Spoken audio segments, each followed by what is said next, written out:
Hey, everybody, it's Donna Reed. Talking to, I'm assuming, alumni from around the world. I doubt that there's going to be many others. It's been a minute since I've done a recording and that I've interviewed anybody, probably since November. I'm not 100% sure.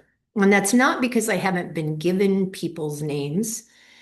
It's because I haven't felt up to it. And I'm doing air quotes here, up to it based on what's happening in our world, what's happening in our individual lives, and based upon the fact that when I started this, there was going to be no politics. And I still want it that way. But it feels like there's so many things that we need to address. So this is just going to be a Donna ramble before I start interviewing people again, because truthfully, I have a lot of names that you all have sent to me. So, regardless of where you live or how you feel, we know that our world is in turmoil. And when I think about those of us who traveled, which range now from maybe early 20s to 90s, a group of people that went all over the world. We stayed with people of all religions, of all ages, of all ethnicities, of all religious or non-religious ideals. We learned different languages. We ate different foods. We did things we never thought we would do. And we did it with a sense of adventure and mostly without judgment. I'm not going to say there was never judgment because sometimes we were in weird situations, right? So there might have been some judgment. Right now, it feels like everybody is judging everybody. And to be honest, this is my 50th year. It's time for my reunion in Limerick, and there's only a couple people going. And I think that part of it's money, part of it's wondering about travel, part of it is wondering if Americans will be welcome. Just so many different things. So, a couple of stories. This morning, I made Belgian waffles, a bunch of them. I'm going to give them to my son to put in the toaster. I woke up and I saw a Rick Steves thing all about Brussels, about the Grand Place. And I looked through the pictures and thought of all the things I love about Brussels. Simultaneously, a Belgian realtor who lives outside of Phoenix posted her favorite recipe with her handmade and homemade pralines, however you folks say it. And I got a card from one of my cast members in Brussels who sent her annual New Year's card with pictures of her family and all of her grandkids. So I decided I need to make Belgian waffles because Belgium was on my head and in my heart and in my brain. The other thing that happened is last night, there's a group of us from Tucson who do trivia in Oro Valley, which, if you've never been to Tucson, most of you have, many of you have, but if you haven't, it's one of the suburbs north of the Tucson boundaries. And there's a group of alumni that do trivia on Tuesday nights. For me, it's been really fun because it's people that I only knew peripherally. Somebody that traveled in the 60s in high school, people that traveled after me, somebody that I kind of knew because of working reunions, but not really well.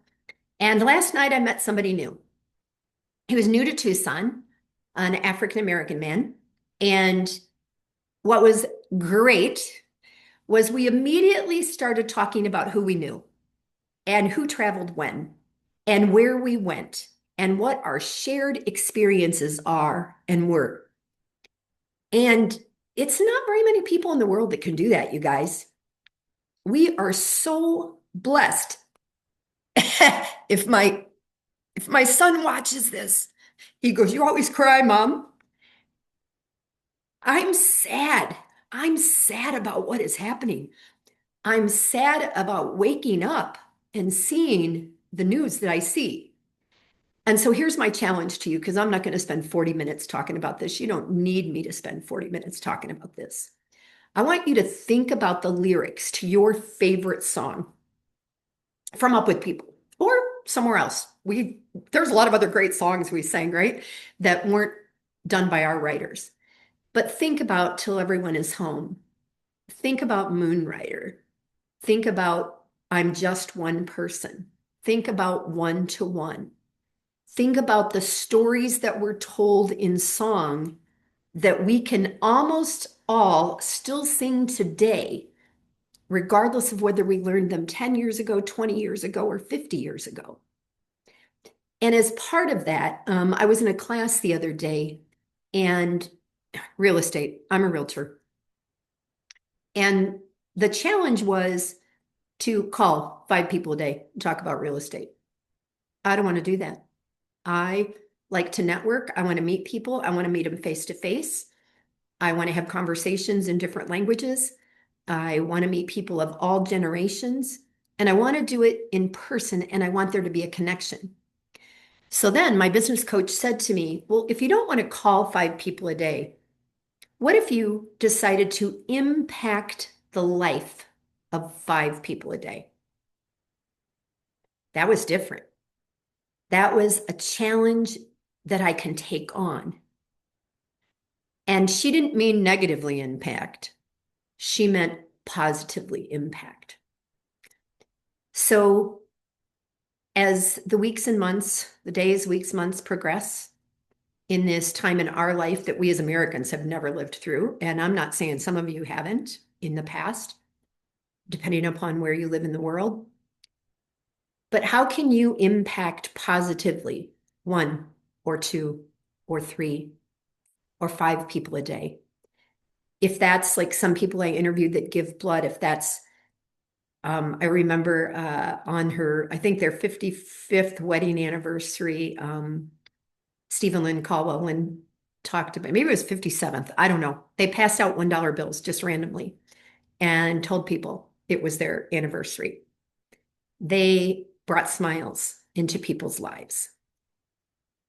There are those of you around the world who do this every day by volunteering at food pantries, by driving mobile meals, by donating blood, by cooking for those who are homeless, by serving, by donating clothes. We do things as alumni all over the world all the time. And we need to remember that it's in our own spaces, our own little worlds, that we are making an impact. And maybe that one person will be the ripple that will extend to hundreds or thousands or millions. So challenge. I hope you watch this. I hope you listen. I hope that you comment if this is in the alumni page. Oh, and one last thing I don't want to forget. If you are not familiar with ROAAN, ROAAN, the Reach Out Alumni Assistance Network, you need to Google it, roan.org. You need to learn and share with cast members who are in trouble right now because they've lost jobs or they've had to relocate or there's been a death or they've been diagnosed with an illness. We have funds to aid you. And I'm telling you that because this morning I read about an alumni that has been someone I interviewed, and he had no idea about this organization that just celebrated 20 years, you guys, 20 years.